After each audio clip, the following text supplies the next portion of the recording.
This is Ashley Turner for NURB461 for Morehead State University. I am doing a movie review on the 2009 drama My Sister's Keeper, starring Cameron Diaz, Abigail Breslin, Jason Patrick, and Alec Baldwin. This is a very thought-provoking, emotional movie. It follows the story of a family whose eldest daughter, Kate, has leukemia. Now, the story is narrated by Anna, their youngest daughter, and in the beginning and the end, it is showing the present, but throughout the rest of the movie, it is she's telling a story in the past. And even in that past flashback, there are still more flashbacks that show different times in the further back past, I guess you could say. So at times it's hard to, follow and keep up with it. It shows when Kate was diagnosed with leukemia. She was a very small child. At the time, it was just her and her brother, her only other sibling. And Kate's mom finds these bruises on her back and thinks they're anemia, takes her to the doctor. The doctor says her white blood cell count is extremely low, refers her to an oncologist specialist. The oncologist confirms that it is leukemia, and it shows the family sitting in the office of the oncologist, and they're talking about their options and about how nobody in the family, the parents or the brother, are a match to be a bone marrow donor. And, they're at a loss for what to do. They don't want to really go with a bone marrow registry donor because there's a chance that the host could reject it. So the doctor recommends a controversial and off-the-books suggestion for them to have a third child that is a designer baby, so to say, and have it genetically created in a lab to be a 100% genetic match for Kate. That way they can use it basically for spare parts. That's how Anna came into the picture.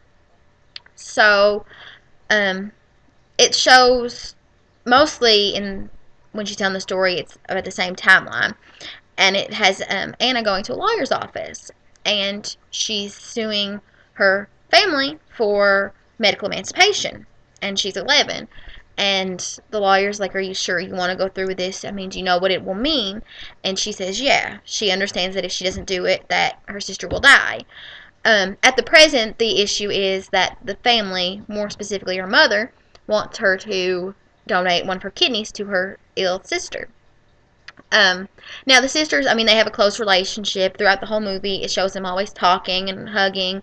It shows the younger sister even taking care of the older, sicker sister. They have a very close bond, so it's not that she hates her older sister. But she says she's just tired. Her reasoning is she's tired of being used for spare parts, and if she gives her sister a kidney, then she won't be able to ever play soccer or cheerlead. She'll have to be careful for the rest of her life, and she doesn't want to be. The movie goes throughout this. It shows the turmoil this causes. The sister, Kate, continues to get sicker, ends up being hospitalized. The mother served the papers about where she wants to be medically emancipated. It just tells the whole story. They end up in court over this issue, and the mother and Anna are arguing about this in the courtroom, and the brother says, "Tell him the real reason," and Anna tells him to shut up.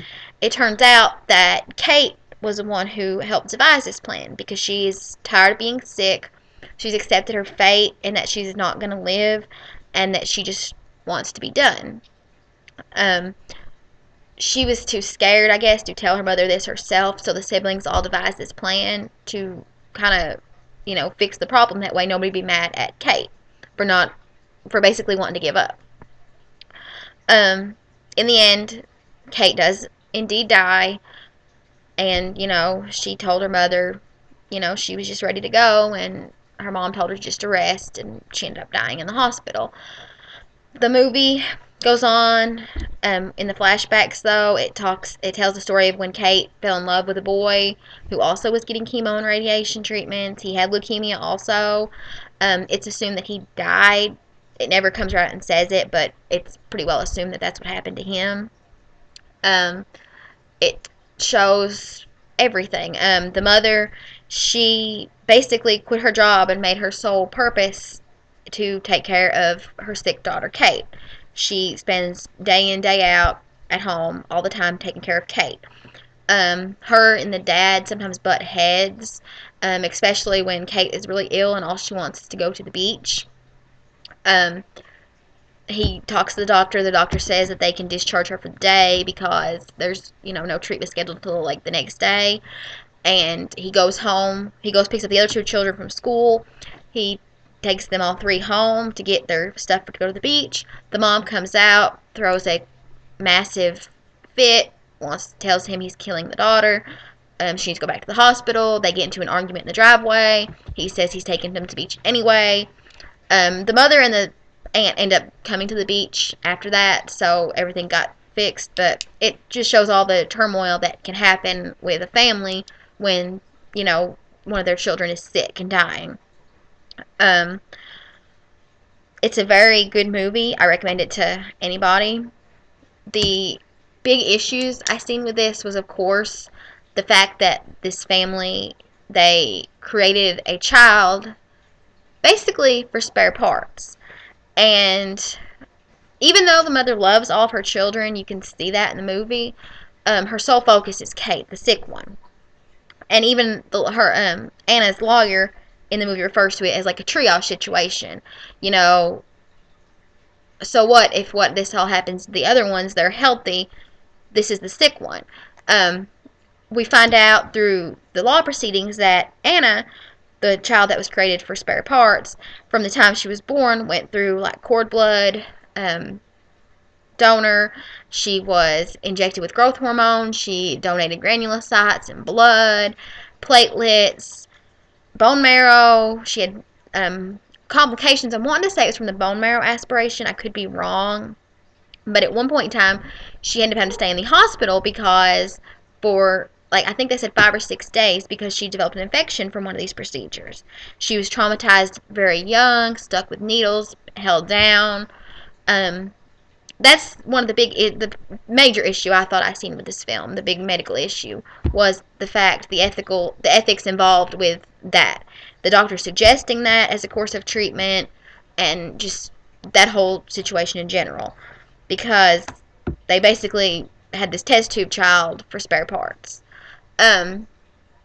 You could see throughout the film, the doctor, he was very caring, despite, the fact that he made the suggestion.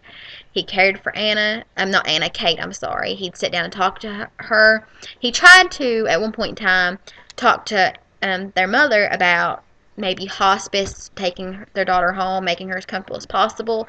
Even had some type of social worker come in and talk to them about end-of-life care, the Make-A-Wish Foundation. Mother didn't want to hear it. She said that she was going to get the transplant, she was going to be better. She didn't want to have any part of it. So we've seen that aspect of the healthcare process also, the end-of-life planning and so forth. Another big thing we seen was the chemo, the process with it, her being there, her getting it, being sick. Her boyfriend was there with her at the time when she was sick. He helped her through it, comforted her. We seen the process of somebody with cancer, all the stages of their life. She had hair when she started the process of chemo. We saw her lose her hair and even wear a wig to a dance with the boy. We saw just the development of that. That was a very big thing. It was a very good movie. I highly recommend it to anybody. Sorry for the spoilers. Told you how it ended.